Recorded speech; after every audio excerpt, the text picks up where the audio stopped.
Fala pessoal, tudo certo? Pessoal, seguinte, hoje a gente vai continuar aqui com a parte 2, tá, dos nossos gráficos de dispersão.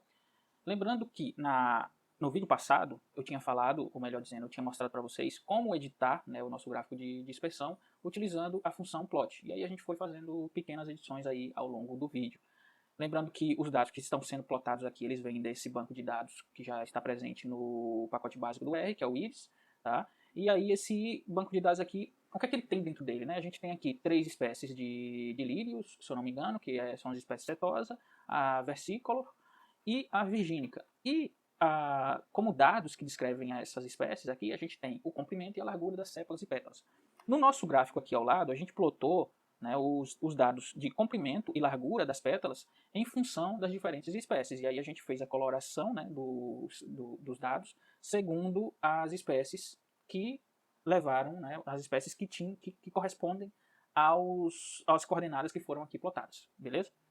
Bom, hoje eu quero mostrar para vocês aqui um conjunto de funções que a gente pode utilizar para fazer as edições do gráfico separadamente. Por exemplo, aqui a gente pode utilizar a função plot.new para gerar um novo gráfico e a função plot.window para que a gente dê aqui uns parâmetros básicos para o nosso gráfico. Por exemplo, aqui eu coloquei o eixo x, né, os parâmetros do eixo x, que vai de 0 até 7, o comprimento, tá, do nosso eixo x, e também do eixo y, que vai de 0 a 2,5. Beleza? Então quando eu rodar isso aqui, eu já tenho agora os parâmetros básicos do meu plot, do meu gráfico já estabelecidos. Bom, eu posso utilizar a função points agora para plotar os pontos dos dados que a gente quer que apareçam lá no nosso gráfico de dispersão. Então, semelhante ao que a gente fez aqui na função plot, a gente vai colocar aqui na função point, colocando os dados do eixo y, ou do eixo x, melhor dizendo, o comprimento das pétalas, e o do eixo y, a largura dessas pétalas. E a coloração vai ser com base aí nas espécies. Tá? Bom, o tipo de ponto vai ser o PCH19, que é um ponto mais arredondado, mas vocês fiquem à vontade aí para modificar e perceber como que se dá a mudança aqui no nosso gráfico. Então, quando eu rodar isso aqui, ele vai plotar só os pontos. Aqui nas funções axis, eu vou colocar aqui a numeração que vai identificar, né, qual o eixo que eu estou querendo que seja plotado. Então, quando eu coloco a numeração 1, eu estou falando que eu quero que seja plotado o eixo x.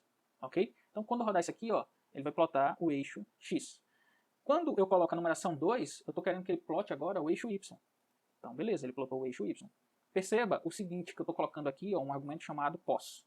Esse pos aqui vai definir a posição do eixo, por exemplo, aqui do eixo x em relação ao eixo y. Então, ele vai fazer a posição aqui exatamente onde está o zero do nosso eixo y, tá? Então, fiquem à vontade também para fazer modificações e perceber que se você colocar, por exemplo, 0.5, esse eixo aqui ele vai subir para essa posição de 0.5, ok?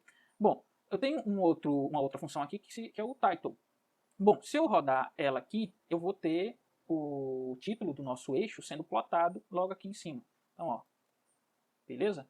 O line aqui, ele vai me demonstrar, ou melhor dizendo, ele vai passar para o R qual vai ser a distância do título em relação ao gráfico. Então, se você colocar um line, por exemplo, 2, ele vai deixar um pouco mais acima esse título. Aqui eu tenho as funções, né? A função, melhor dizendo, mtext, onde eu vou colocar o texto do eixo X e depois o texto do eixo Y. Perceba que aqui ó, tem um argumento chamado side, e no argumento side dessa primeira função mtext, eu estou colocando o valor 1. Esse valor 1 aqui está se referindo ao eixo X. Já na segunda vez aqui que eu chamo o mtext, eu estou colocando como valor para o argumento side o número 2, e aí ele vai se referir ao eixo Y, tá? Então, quando eu rodar aqui, ó, ele vai plotar comprimento, que é o texto que eu quero, em uma coloração gray. Se eu quisesse colocar uma coloração mais escura, por exemplo, eu poderia colocar aqui como black. Vamos ver, quando eu colocar por cima, ó, tá vendo? Ele dá uma escurecida. Aqui também eu vou colocar como black. Joia. E aí, quando eu rodar, ó, a segunda função, ele vai colocar a largura no eixo, né, no nosso eixo Y. Beleza? Fiquem à vontade também para modificar aqui os argumentos e perceber as mudanças que vão ocorrer.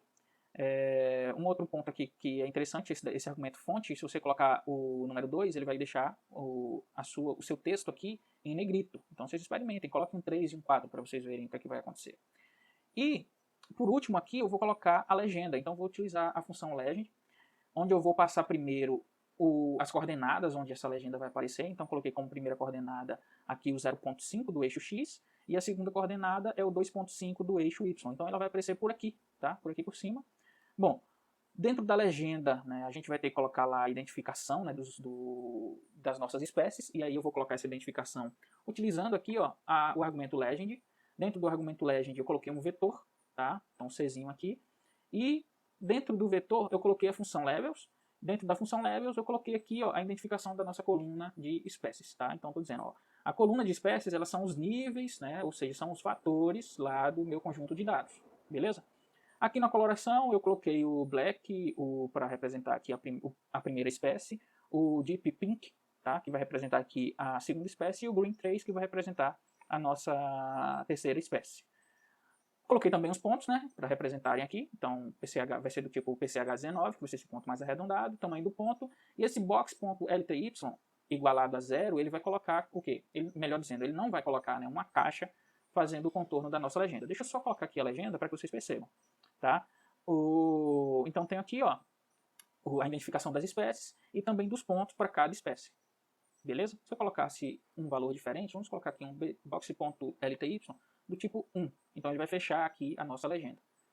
Beleza? Então essa daqui é mais uma forma que você pode utilizar para fazer a edição, né, dos seus gráficos. Um ponto interessante aqui, deixa eu ver, aqui ó, esse LAS, tá? Quando eu igualo ele a 1, ele vai deixar os números aqui ó, do meu eixo y na horizontal, porque ele poderia estar sendo escrito na vertical, tá? Então experimentem aí colocar o LAY, deixa eu ver aqui se seria o 0, exato. Se você colocar o 0, tá vendo? Ele vai virar o ponto aqui, ó, os dados do eixo y na vertical. Beleza? Bom, por hoje é isso. No nosso próximo vídeo eu provavelmente vou mostrar para vocês como colocar vírgula, tá? A vírgula para definir os decimais, ou ponto também, e também o número de decimais. A gente vai falar sobre esses dois assuntos, beleza? Então, até o próximo vídeo. Valeu!